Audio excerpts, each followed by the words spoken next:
오늘 우리에게 주시는 하나님의 말씀은 요한복음 10장에 있는 말씀이 되겠습니다. 함께 읽도록 하겠습니다. 제가 읽고 여러분들이 눈으로 함께 해주시면 좋겠습니다. 내가 진실로 진실로 너희에게 이르노니 문을 통하여 양의 우리에 들어가지 아니하고 다른 데로 넘어가는 자는 절도며 강도요 문으로 들어가는 이는 양의 목자라. 문지기는 그를 위하여 문을 열고 양은 그의 음성을 듣나니 그가 자기 양의 이름을 각각 불러 인도하여 내느니라. 자기 양을 다 내놓은 후에 앞서가면 양들이 그의 음성을 아는 고로 따라오되 타인의 음성은 알지 못하는 고로 타인을 따르지 아니하고 도리어 도망하느니라. 예수께서 이 비유로 그들에게 말씀하셨으나 그들은 그가 하신 말씀이 무엇인지 알지 못하니라. 그러므로 예수께서 다시 이르시되 내가 진실로 진실로 너희에게 말하노니 나는 양의 문이라. 나보다 먼저 온 자는 다 절도요 강도니 양들이 듣지 아니하였느니라. 내가 문이니 누구든지 나로 말미암아 들어가면 구원을 받고 또는 들어가며 나오며 꼴을 얻으리라. 도둑이 오는 것은 도둑질하고 죽이고 멸망시키려는 것뿐이요 내가 온 것은 양으로 생명을 얻게 하고 더 풍성히 얻게 하려는 것이라. 나는 선한 목자라. 선한 목자는 양들을 위하여 목숨을 버리거니와 삭구는 목자도 아니요 양도 제 양이 아니라 이리가 오는 것을 보면 양을 버리고 달아나나니 이리가 양을 물어가고 또 해치느니라. 달아나는 것은 그가 삭구님 까닭에 양을 돌보지 아니함이나 나는 선한 목자라. 나는 내 양을 알고 양도 나를 아는 것이 아버지께서 나를 아시고 내가 아버지를 아는 것 같으니 나는 양을 위하여 목숨을 버리노라. 또 이우리에 들지 아니한 다른 양들이 내게 있어 내가 인도하여야 할 터이니 그들도 내 음성을 듣고 한 무리가 되어 한 목자에게 있으리라. 내가 내 목숨을 버리는 것은 그것을 내가 다시 얻기 위함이니 이로 말미암아 아버지께서 나를 사랑하시느니라. 이를 내게서 빼앗는 자가 있는 것이 아니라 내가 스스로 버리노라. 나는 버릴 권세도 있고 다시 얻을 권세도 있으니 이 계명은 내 아버지에게서 받았노라 하시니라. 이 말씀으로 말미암아 유대인 중에 다시 분쟁이 일어나니 그 중에 많은 사람이 말하되 그가 귀신 들려 미쳤거늘 어찌하여 그 말을 듣느냐 하며 어떤 사람은 말하되 아니라 이 말은 귀신 들린 자의 말이 아니라 귀신이 맹인의 눈을 뜨게 할 수 있느냐 하더라.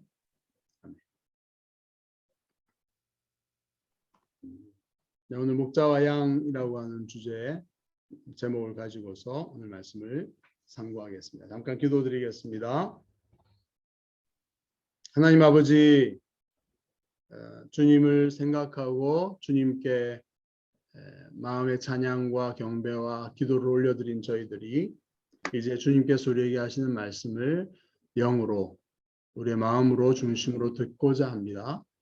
2000년 전에 우리 예수님께서 이 땅에 오셔서 하셨던 이 말씀, 기록되어 있는 이 말씀을 인해 감사드립니다. 그 말씀을 통해 우리에게 하셨던 인류에게 또 우리 자신에게 하셨던 그 말씀이 무엇인지 이 시간 다시 한번 생각하고 듣고 우리에게 주시는 말씀으로 받기를 원하고 그 말씀을 믿고 살아갈 수 있기를 원합니다. 부족한 자를 통해서 주님 말씀하여 주시옵소서. 각자에게 찾아와 말씀하여 주시옵소서. 그 말씀이 생명이 되고 능력이 되게 하여 주셔서 한 주간 살아가는 영혼의 꼴이 되게 역사해 주시옵소서. 예수님 이름으로 기도드립니다. 아멘. 네, 우리 주님께서 이 시간에 살아계시고 하나님 보좌 우편에 계시면서 모든 것을 보시고 아시고 있죠. 이 자리에 또 함께 계시는 줄 압니다. 주님이 우리에게 무슨 말씀을 해주고 싶으실까요? 너무 많겠죠? 근데 우리는 알아들을 수가 없을 것입니다. 주님이 나타나서 말씀하시면 이스라엘 사람들이 시내산에서 그랬던 것처럼 제발 좀 하나님을 말려달라. 모세에게 우리가 죽을 것 같다. 이렇게 했죠.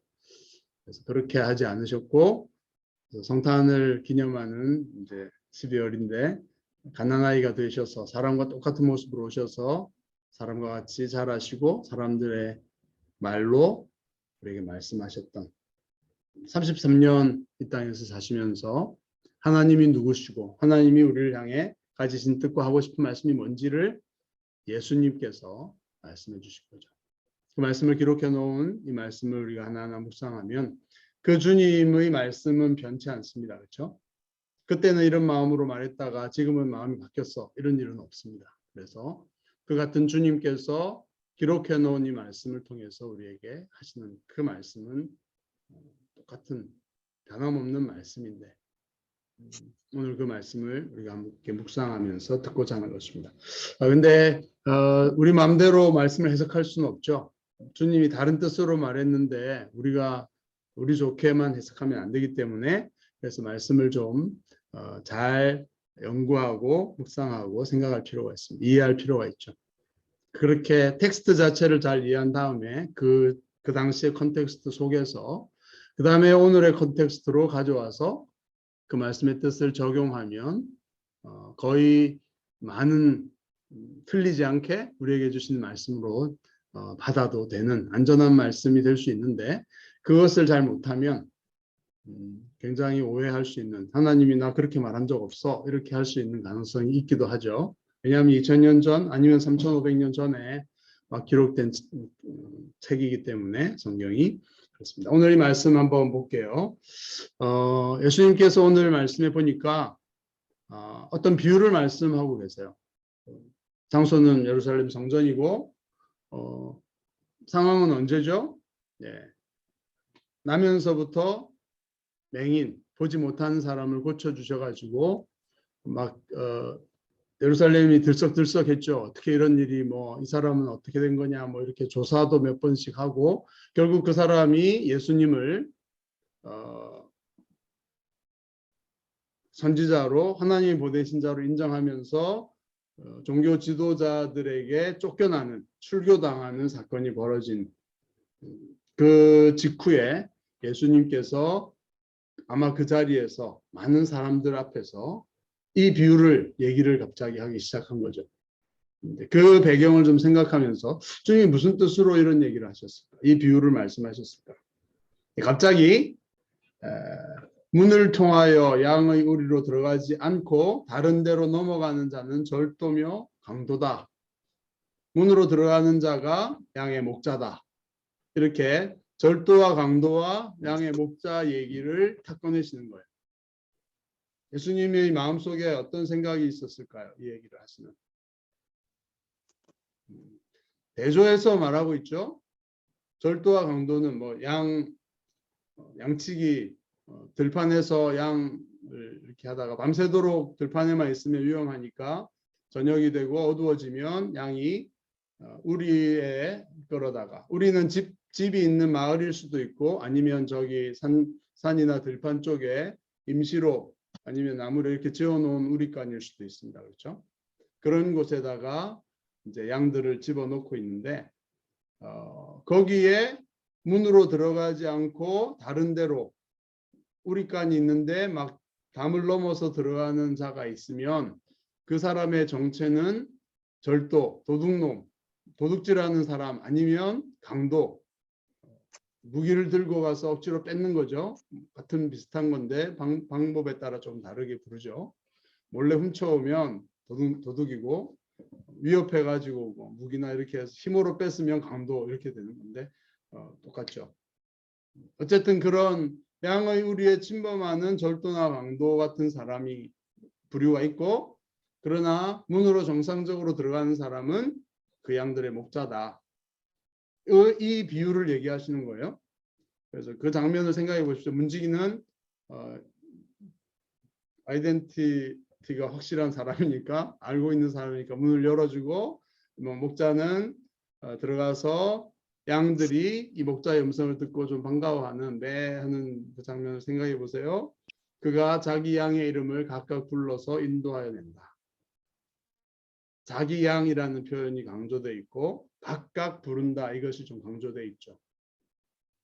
왜냐하면 4절에도 자기 양을 다 내놓은 후에 앞서가면 양들이 그의 음성을 아는 거로 따라간다. 그래서 이제 그 우리는 어떤 우리든지 그 목자가 자기 양만 보고하는 이런 우리가 아닌 많은 경우에 그랬었다고 합니다. 왜냐하면 부자가 아니니까. 그래서 여러 목자의 양들이 막 섞여서 밤을 지내는 거죠. 우리에서. 근데 이 양이 이제 시간이 되어서 나는 가야지 하고 가서 자기 양떼들을 부르는 거죠. 근데 각각 이름을 불러서 자기 양의 이름을 각각 부른다 이렇게 돼 있죠. 양의 이름을 알고 각각의 이름을 알고 부릅니다. 어떻게 구별을 하죠? 양들을?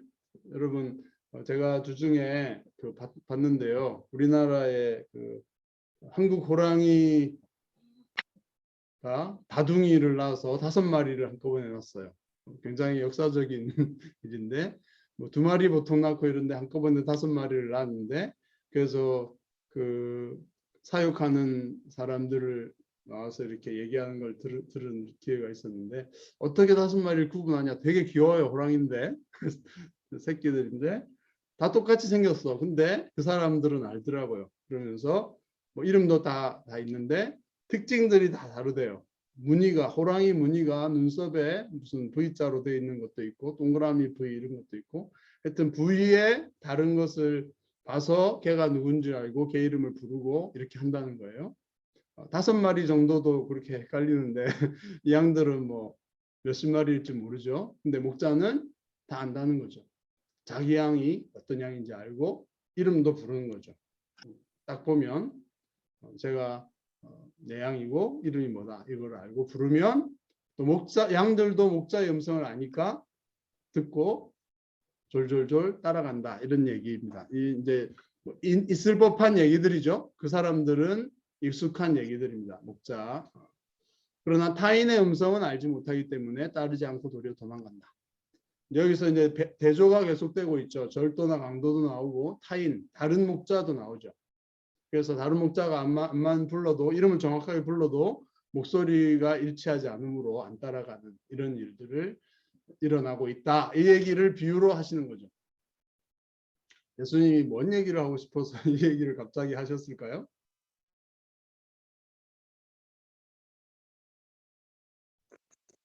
생각 좀 해봅시다. 예수님이 무슨 얘기하고 싶으시는 걸까? 네, 잘 모르겠죠? 그 당시에 예수님의 비유를 듣고 있던 많은 사람들도 잘 몰라가지고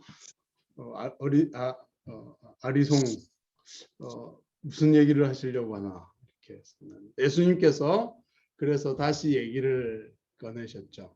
다시 이르시되 이렇게 돼 있고 내가 진실로 진실로 너에게 말하노니 나는 양의 문이라. 그래서 나보다 먼저 온 자는 절도와 강도니 양들이 듣지 않았다. 그렇지만 나는 문이고 누구든지 나로 말미암아 들어가면 구원을 받고 또는 들어가면 나오며 꼴을 얻을 것이다. 예수님은 나는 양의 문이다라고 말씀을 하고 계세요. 그 비유랑 좀 맞나요? 비유는 문지기가 문을 열어주고 목자가 들어갔다가 양들을 데려가는 이 얘기인데 또 절도나 강도나 다른 목자가 왔을 때는 양들이 안 따라간다. 무효 얘기하셨는데 예수님이 나는 양의 문이다 라고 말씀을 하시죠. 그리고 나보다 먼저 온 자는 다 절도에 강도니 양들이 듣지 않았다. 양들이 문의 소리를 듣나요? 나는 양의 문이다라고 하고서 양 얘기는 계속 하시죠. 그러면서 양들이 듣지 않는다. 절도나 강도가 오면. 근데 나는 문인데 나로 말미암아 들어가면 구원을 받는다. 그리고 들어가면 나오면서 먹을 것.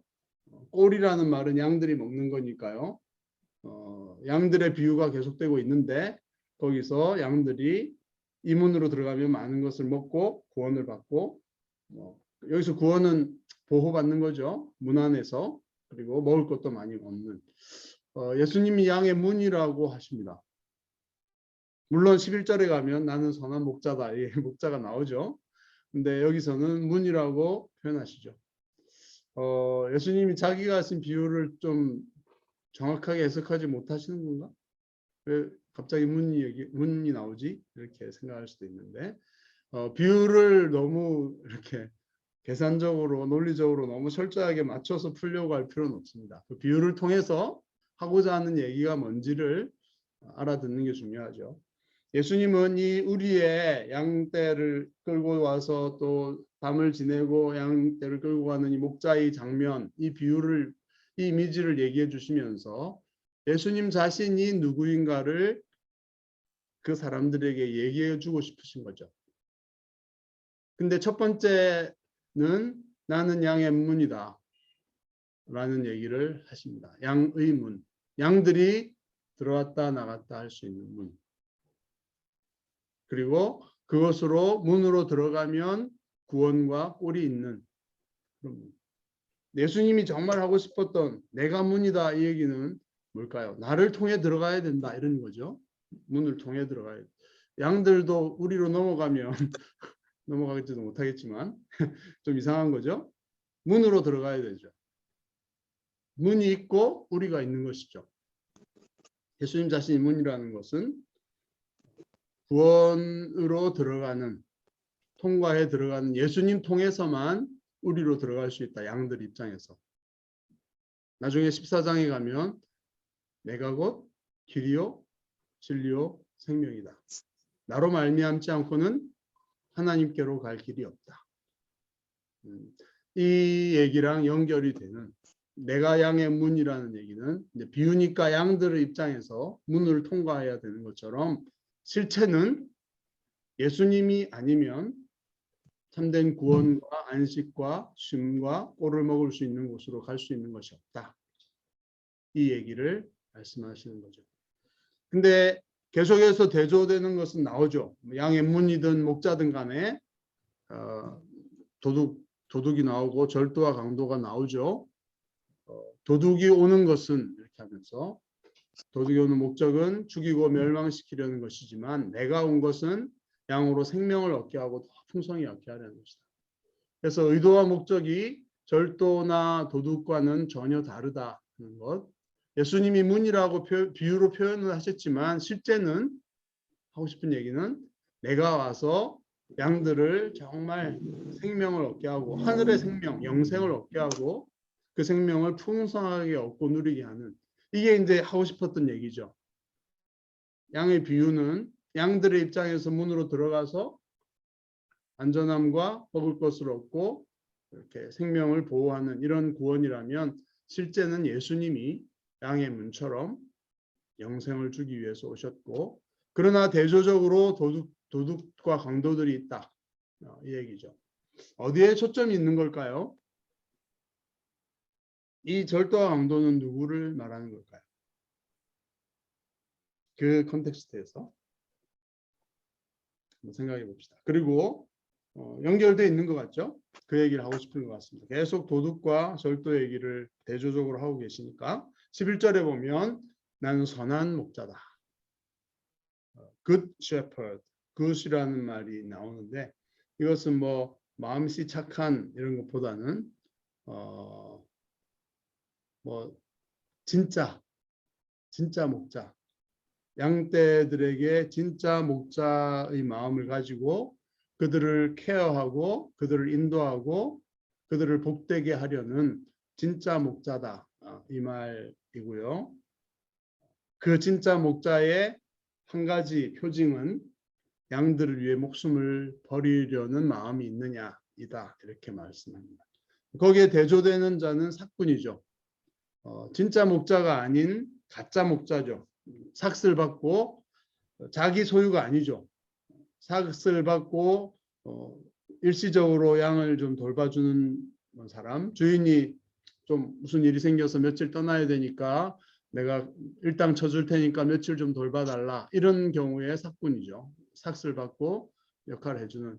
근데 그런 삭군의 입장에서는 자기 양이 아니죠. 자기가 태어날 때부터 낳고 기르고 애정을 갖고 이름도 하나씩 부르는 이런 관계가 아니죠. 그때 일이나 막 이렇게 사자나 이런 것들이 다가오면 이 삭군은 자기 생명을 바쳐서 양들을 보호할 필요가 별로 없다고 생각하죠. 사꾼이라도 진짜 선한 목자일 수도 있을 텐데 아닌 경우들이 많으니까 이렇게 대조하시는 거죠. 그래서 그런 경우는 도망하죠.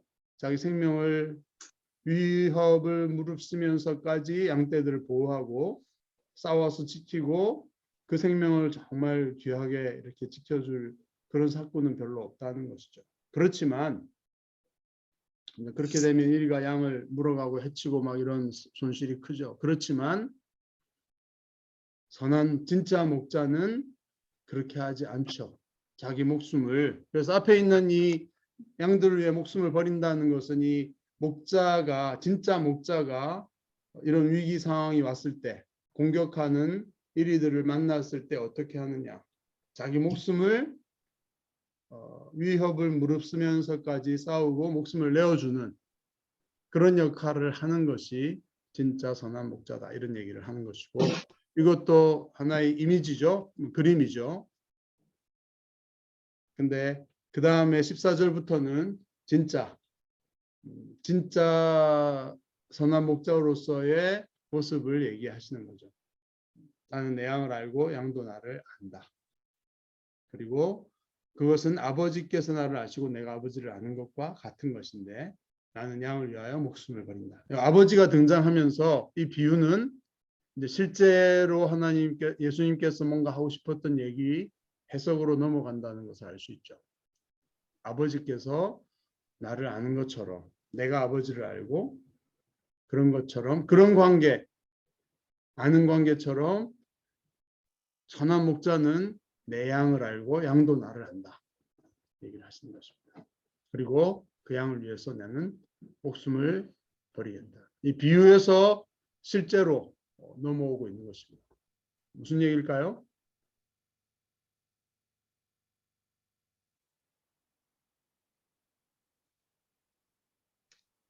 하나님께서 예수님을 통해서 예수님이 이제는 자기 목숨을 내어 주어서 양떼를 보호하고 구원하고 그들을 풍성한 영생을 누리는 곳으로 인도하기 위해서 여기서 이리 때라든지 뭐 목숨을 내어놓아야 될 상황은 어떤 것이겠습니까? 예수님 당시에 실체로 가면 지금 상황은 날 때부터 맹인된 그 사람이 눈을 뜨고 예수님을 하나님께로부터는 선지자나 이런 메시아라고 고백하면서 출교당한 굉장히 살벌한 분위기입니다. 그리고 시점은 초막절을 지나서 수전절 12월, 초막절 10월, 그래서 그 사이쯤 되는 어떤 시점이겠죠. 그리고 장소는 예루살렘이고 이제 내년 4월이 되면 6월절에 예수님이 돌아가셔야 되는, 그리고 이미 그 전부터 예수님을 수배한, 그리고 예수를 긍정적으로 생각한 사람은 이단으로 몰아서 출교시키는 이런 분위기가 만연해 있는 살벌한 분위기 속에서 예수님이 와서 용기 있게 초막절에 자신이 누구인지, 나는 세상의 빛이다, 나는 세상에 나를 믿으면 생수를 얻을 것이다, 이런 자기에 관한 이런 얘기를 하고 또 기적을 통해서 정말 빛을 비춰주시는, 눈을 뜨게 하시는 분이라는 것을 제시하면서 몇몇 사람들이 예수님을 믿게 되고 그 맹인을 포함해서 맹인이었던 사람, 이런 상황이었어요. 예수님은 그런 위험한 상황, 그러니까 여기서 말하는 절도나 강도는 누구를 말하겠습니까? 예수님을 죽이려고 하고 예수님과 반대편에 서 있고 예수님을 위험하다고 사이비 이단의 괴수라고 몰아서 죽이려고 하는 계획을 이미 세우고 있는 종교 지도자들이죠. 성전에서 성전을 장악하고 있는 대제사장과 정치력을 갖고 있는 그런 사람들이죠. 그뿐 아니라 바리새인들, 율법의 전문가들과 결탁해서 자기들이 야말로 정말 영적인 존재들, 그렇죠? 율법에 대해서 잘 알고 있는 존재들. 그러나 예수님은 한마디로 안식일을 어기고 십계명을 어기는 하나님께로부터 올 수 없는 사람들. 뒤에 보면 나오죠. 귀신 들려 미쳤다, 이렇게까지 표현하는 그런 사람들. 향해서 예수님은 절도와 강도라는 표현을 가지고 얘기하시는 거죠. 또 어떤 경우는 사꾼처럼 진짜 영적인 지도자이지 않고 그들의 의도가 무엇인지, 그들의 의도는 양떼를 훔쳐가고 거기서부터 자기 배를 채우려고 하는 이런 자들이지 진짜 목자가 아니다. 그 도전 얘기를 하고 계시는 거예요. 이 비유를 통해서. 구약의 예언서들에 보면 하나님께서 이스라엘의 당시 지도자들, 나라가 망하기 전에 말이죠. 지도자들, 종교인들, 그렇죠? 제사장들, 선지자들, 그들을 다 몰아가지고 하나님께서 한탄하시는 얘기가 나와요. 내가 너희를 지도자, 목자로 세웠는데 이 목자들은 양떼들을 잡아먹는 목자들이다. 하나님께서 자기 백성을 맡겨주셨는데 이 목자들이 돌보지 않고 자기 배를 채우기 위해서 백성을 착취하고 괴롭히는 이런 목자들, 이렇게 한탄하신 부분이 나오거든요. 그것과 연결이 되는 것이죠. 예수님 당시에도 예수님이 진짜 하나님께로부터 왔고 하나님이 사랑하시고 하나님을 사랑해서 진짜 선한 목자로 오셨는데 하나님의 백성을 이렇게 착취하고 죽이려고 하는 그런 절도와 강도와 같은 사람들, 하나님께서 예비하신 문으로 들어오지 않고 그렇게 한 사람들이 있었다는 거죠. 그 얘기를 지금 하고 계시는 겁니다. 그러나 예수님은 그들 때문에 양떼를 지키기 위해서 목숨을 내어 줄 작정이다, 얘기를 하시는 거죠. 16절에 보면 이 우리에 들지 아니한 다른 양들도 있다. 예수님은 이 얘기를 지금 또 이 시점에서 하고 계세요. 이 우리는 어디일까요? 근데 이 비유로 다시 돌아갔죠. 목자가 양떼를 끌고 와서 인도한 그 우리. 여기서는 이스라엘 민족 정도를 가리키는, 이스라엘 땅을 가리키는 것이라면 이 우리에 들지 아니한 다른 양들도 내게 있어서 내가 인도해야 될 것이다. 그들도 내 음성을 듣고 한 무리가 되어서 한 목자에게 있을 것이다. 이스라엘을 넘어서는 이방인들 가운데에도 하나님의 양떼가 있다. 예수님께서 이름을 불러서 내 무리, 한 무리로 만들어서 내 양떼로 삼을, 내 음성을 들을 목자들이 있다. 양떼들이 있다. 이 얘기를 하고 계시는 거죠. 선교적인, 전 세계적인 그런 양떼에 관한 관심을 예수님 갖고 계시고, 그래서 예수님이 죽는, 목숨을 버리는 이유는 예수님이 부활하셔서 하나님께로 가고 스스로 버리는, 자기 생명을 버리시는, 그래서 하나님께 순종해서 양떼들을 위해서 사실은 대신해서죠, 죽으실 것을 지금부터 얘기하고 계시는 거죠. 그렇지만 그것은 하나님께서 강압해서가 아니라 하나님이 작정하셨지만 예수님도 철저히 자기의 선택과 자기의 의지로서 거기에 공감하고 양떼를 향한 사랑을 가지고서 행하시는 것이죠. 그래서 목숨을 버릴 권세도 있고 다시 생명을 얻을, 부활하실 것까지 지금 말씀하고 계시는 거죠. 그 죽음과 부활을 통해서 하나님께로 나아갔을 때 하나님께서는 하나님과 정말 같은 마음으로 그 구원의 대속의 과정을 대신 죽고 양떼를 살리는 이 구원을 완성하신 예수님을 정말 기뻐하시고 사랑하시는 이런 관계 속에서 양떼를 구원하는 일이 완성될 것이다. 이 말씀을 하고 계시는 것입니다. 이 말씀을 듣고 분쟁이 다시 일어나서 예수님에 대해서 이렇게 저렇게, 그래서 귀신이 맹인의 눈을 뜨게 할 수도 있느냐, 이 얘기를 보면 이 배경이, 콘텍스트가 맹인을 뜨게 하신 그 배경 속에서 10장까지 쭉 왔다는 것을 알 수 있죠. 8장에서 일어났던, 9장에서 일어났던 그 사건이 10장까지 쭉 연결되고 있는 한 덩어리라는 것을 알 수 있습니다. 이 이슈 때문에 일어난 일인데 예수님은 자기가 생명을 내어주기까지 해서 양떼들을 위해서 그들을 사랑하는 그런 선한 목자라는 자신의 나는 누구이다라는 것을 또 한 번 얘기하고 계시는 거죠. 문이고 목자고. 그래서 문과 목자라는 비유는 다 일치하는 것이죠. 목자가 그들을 인도하고 그들에게 꼴을 주고 생명을 얻게 하는 이 모든 것들이 예수님께서 목자로서 그들을 구원하신 것으로 실체는 그런 것이고 하나님의 뜻 가운데서 그렇게 그런 일들이 일어나고 있다 하는 것을 일어날 것이다 하는 것을 알려주시는 거죠. 여러분은 이 얘기 비유에 대한 것과 비유를 좀 예수님이 풀어주신 그리고 사람들의 반응 이런 것들을 살펴봤는데 지금까지 포인트가 어디에 있는 것 같습니까? 여러분들은 어떤 말씀으로 들으셨습니까? 이게 이제 2000년 전에 그 당시에 예수님이 말씀하시고 했던 얘기라면 여러분에게 이 예수님의 말씀은 오늘날 우리에게는 어떤 모습으로 다가오는 것일까요?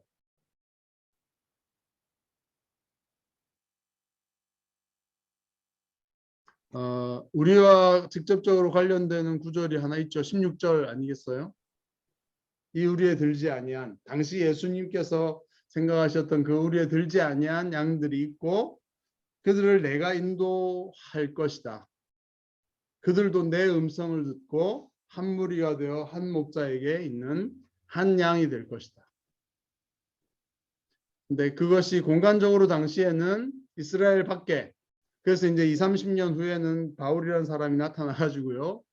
이스라엘 외곽의 로마 제국 그 지중해 연안 전체를 다니면서 복음을 전해서 예수님을 믿고 예수님의 음성을 듣고 예수님께 돌아와서 예수를 믿고 영생을 얻고 하나님을 예배하는 자들이 몇십 년 있으면 확장이 되죠.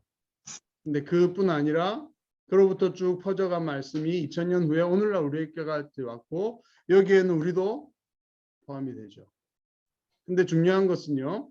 제가 제일 중요한 포인트라고 여기는 것은 이것입니다. 목자와 양의 관계. 이름을 불러서 알고 우리 2000년 후에 저 동아시아에서 살다가 어쨌든 이 서쪽에 서북쪽에 있는 섬나라에 와서 살고 있는 우리도 예수님이 인도하시고 예수님의 음성을 듣는 자들이라는 거죠. 2000년이 지나고 공간적으로 그렇게 멀리 떨어져 있는 곳에 있지만 우리는 예수님의 음성을 듣고 있습니다. 그리고 예수님의 인도를 받고 있고 우리는 예수님을 알고 있죠. 여러분 그러십니까? 맞나요? 그때 2000년 전에 하셨던 이 16절 말씀이 우리에 대한 말씀이 정확하게 맞나요? 네, 저도 그렇게 생각합니다. 예수님이 우리를 다 염두에 두셨고 바로 우리를 위해서 자기 생명을 십자가에 내어주겠다고 계획하시고 그렇게 하시고 하나님께서는 그것을 기뻐하시고 그 예수님을 다시 살리심으로써 예수님을 영화롭게 하시고 그 예수님이 지금 하나님 보좌 우편에 앉아 계시다는 거죠. 우리랑 너무 밀접하게 우리에게 주신 말씀이었고 예수님과 우리와의 관계도 이처럼 그 당시 양떼와 목자가 정말 친밀하게 그 릴레이션십을 가지고 교제했던 것처럼 오늘날 우리도 그 음성을 듣고 그 예수님을 믿고 섬기며 그렇게 하나님의 우리 속에 하나님의 양떼로서 영원한 생명을 얻고 누리는 꼴을 얻는 그런 존재로 그 당시에 주님의 마음속에 우리가 있었다는 거죠. 놀랍지 않습니까? 그 관계는요. 하나님과 예수님의 관계에 비교할 만큼 하나님이 예수님을 알고 예수님도 하나님을 알고 사랑하는 것처럼 목자와 양인 우리도 그와 같은 사랑하고 우리를 아신다는 거죠. 그래서 저는 여러분이 각자가 뭐라 그럴까 그 양떼 많은 양떼 중에 새끼 양 한 마리가 목자를 되게 사랑했겠죠. 목자의 음성을 알고 졸졸 따라갔을 겁니다. 그리고 많은 양들이 있지만 목자가 내 이름을 알고 나를 눈빛으로 알아보는 눈빛이고 나를 깊은 관심을 갖고 보호할 것이다. 나에게 이리가 다가오면 저 목자가 나를 위해 생명을 바쳐서까지 보호하고 나를 사랑한다는 것을 믿었죠. 그 새끼 양의 믿음이 잘못된 게 아니었죠. 우리도 그 예수님이 오늘날 그렇게 우리를 이름 부르시고 사랑하시는 것을 믿어도 될까요?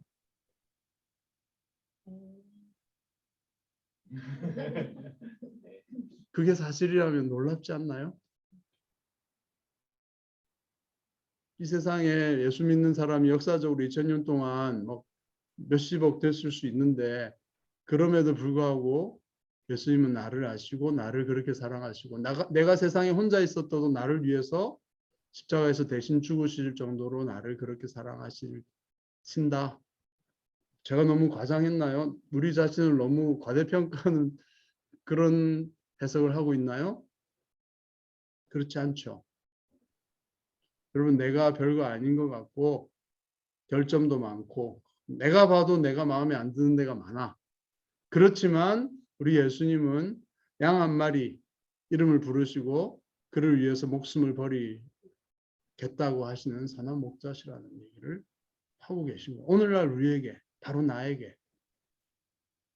하영아, 놀랍지 않니? 예수님이 널 그렇게 사랑하신데, 네, 우리는 놀라워해야 될 일입니다.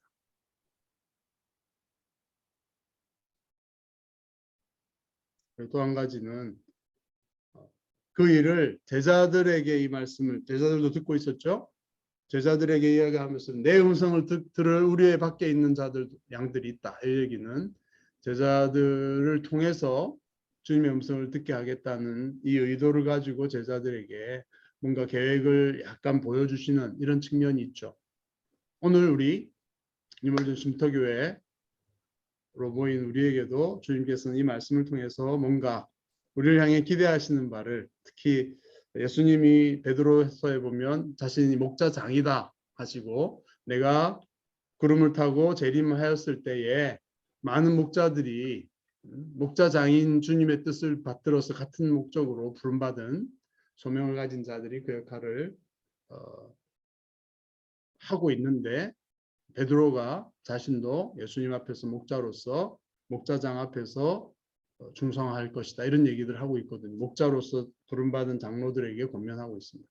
우리들에게도 마찬가지겠죠.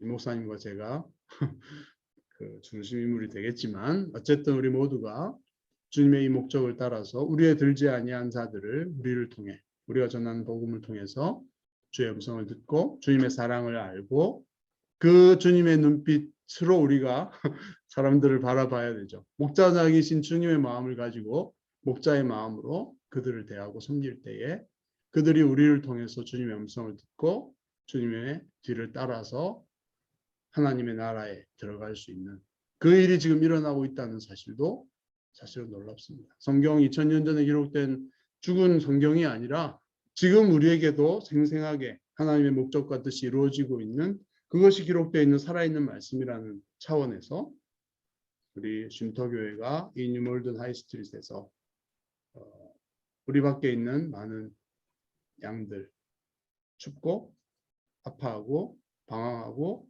뭔가 어디로 들어가야 될지 쉼터를 찾고 있는 우리를 찾고 있고 보호 풍성한 먹을거리를 찾고 있는 사람들에게 그 역할을 감당하는 교회가 되었으면 좋겠습니다. 주님이 그 일을 위해서 역사하실 것이고 기뻐하시면 놀라운 일들을 행하실 것입니다. 우리 친구들, 우리 이웃들 그런 분들에게 이 마음 가지고 목자의 마음 가지고 목자장의 뜻을 이루어 나가는 교회가 되기를 축원합니다. 아멘. 그리고 이제 말씀을 마무리하고 예배를 마무리하겠습니다.